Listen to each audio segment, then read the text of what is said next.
It's Pastor 12 noon, that is Jiwe by Neema, a very, very classic tune right there, getting us to the Praise Junction devotion right about now. We are live on Facebook at Hope FM Live, on YouTube, and also on, and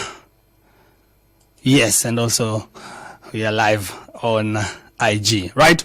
Now today, being the Tuesday of 18th of July 2023, nilikuwa najiset hapo. I believe sasa niko sawa. If you're getting me pale live on Facebook or on YouTube, unaweza niambia.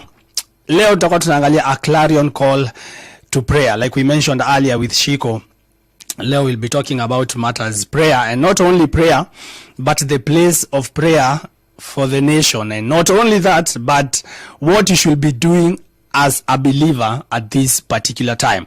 Our text shall be Jeremiah 29 verse 7. Let me get there real quick. Jeremiah 29 verse 7, that says, Jeremiah 29:7, and seek the peace of the city where I have caused you to be carried away captives, and pray unto the Lord for it, for in the peace thereof shall you have peace. Once again, Jeremiah 29 verse 7 says, and seek the peace of the city where I have caused you to be carried away captives, and pray unto the Lord for it, for in the peace thereof shall you have peace. Today we are talking about a clarion call to prayer. I want us to start by mentioning that these people who God was talking to through the prophet Jeremiah were actually captives. So let me start it off by saying you are not a captive in Kenya.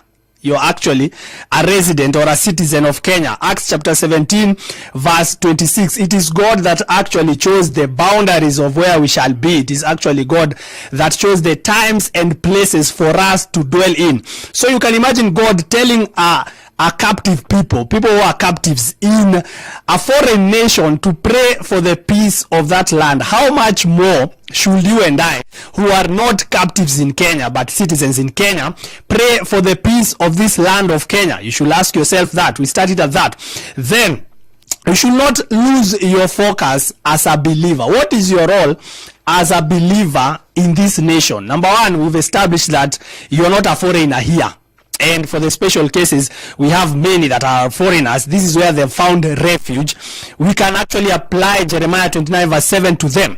But let me get to the point of do not lose your focus. You are only here for a short while. We are in the world, but actually we are not of it. Do not be drawn into the politics of the day. That is the point I want to get to. It is the politicians' work to politic. What is your role as a believer? Right? I know we have listeners and believers from all sides of the political divide, but I want you for this moment to actually place yourself in that place of a believer. Actually take your stand as a believer. Scripture tells us in the book of Hebrews chapter 12 verse 28 that we, having a kingdom that cannot be moved, we actually belong to a kingdom that will be there, has been there, will always be there, even after the ends of time. And you belong to that kingdom, right? Like I said, you are in the world, but you are not of it. Take your stand as a believer, your place as a spiritual watchman, your place, like the book of Ezekiel said, that the Lord was looking for someone who can stand in the gap. Stand in the gap. I understand that emotions are high at such a particular time, and we have people, like I said, from both sides of the political divide. But I want to remind you that kando your stand as a supporter of politician A or politician B, much more than that, you belong to the kingdom that cannot be moved. Much more than that, you belong to the heavenly kingdom. Much more than that, you are in this world, but you are not of it. And let me repeat once again, it is the politician's work to politic. What is your role as a believer? If you understand your role as a believer, then even as politics are getting hot and all of that is happening, you will stand your ground. You will stand your ground as a spiritual watchman, crying out to God to deliver the nation. You will take your stand actually as one that stands in the gap for the nation, to ask God to come in, to intervene in the affairs of the land. Why? Like I said, Hebrews chapter 12 verse 28, we belong to a kingdom that cannot be moved, a kingdom without end. Take your stand, take your ground. It is the politicians' work to politique. It is your work also to pray for the nation, to cry out to God for the nation. Why are you now meddling into the politicians' work to politique? We are having believers that are actually politicking even more than the politicians themselves. Take your place. Yeye anafanya job yake. It is his work to politique. His or her work to politique. It is your work now to stand your ground, to cry out to the nation.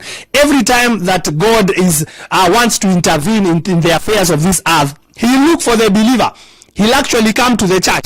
Scripture also tells us, even when judgment arises for a people, it starts in the house of God. So, are you taking your position as a believer? Are you playing your role as a believer in this nation? And like I said, we have people from both ends of the political divide. Once again, I want to repeat, it is the politicians' work to politique. What is your work as a believer at such a time? Jeremiah 29 verse 7, once again as I end. And seek the peace of the city where I have caused you to be carried away captives, and pray unto the Lord for it. For in the peace thereof shall you have peace. And let me repeat once again, these people who Jeremiah was speaking to were captives in Babylon. You can imagine God telling you can imagine a slave being told, ombea hawa watu walikutake as a captive. How much more you who is not a slave in Kenya, you who is a citizen, a resident of Kenya. Like I mentioned, Acts chapter 17 verse 26, it is God that chose the times and places where we are to be born. How much more yourself? Take your place, play your role as a believer. That is the devotion for today. I believe that you've been blessed and that you are actually reminded